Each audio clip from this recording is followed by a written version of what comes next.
गांव के बाहर एक पुराना बरगद था। दिन में लोग उसके पास से बेझिझक निकल जाते, लेकिन सूरज ढलते ही कोई उधर कदम नहीं रखता। कहते थे रात के ठीक 12 बजे वहां सिर कटा भूत दिखाई देता है। रवि शहर से पढ़ लिख कर हाल ही में गांव लौटा था। उसे इन बातों पर यकीन नहीं था। एक शाम चाय पर जब उसने बरगद वाली कहानी सुनी तो हंस पड़ा। भूत भूत कुछ नहीं होते, उसने कहा, सब डर का खेल है।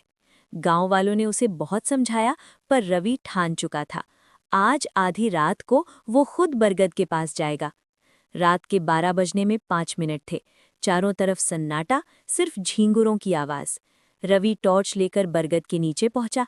पेड़ की जड़ें जमीन से ऐसे निकली थीं जैसे किसी ने मुट्ठियां जमा रखी हों।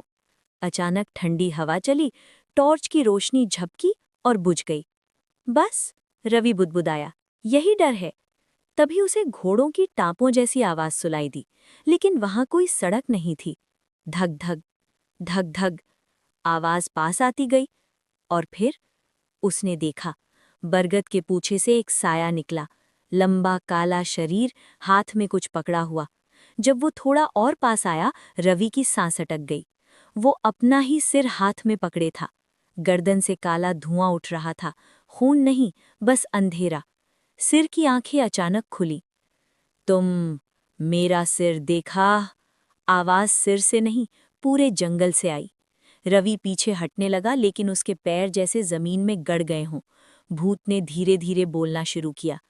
100 साल पहले इसी पेड़ के नीचे मेरा सिर काटा गया था। मैं एक सिपाही था, गलत इल्जाम में। मेरी मौत के बाद मेरा सिर और शरीर कभी मिल नहीं पाए। वो सिर को ऊपर उठाकर रवि के सामने ले आया।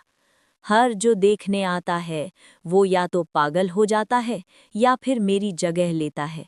रवि चीखना चाहता था, लेकिन आवाज गले में फंस गई। भूत एक कदम और पास आया।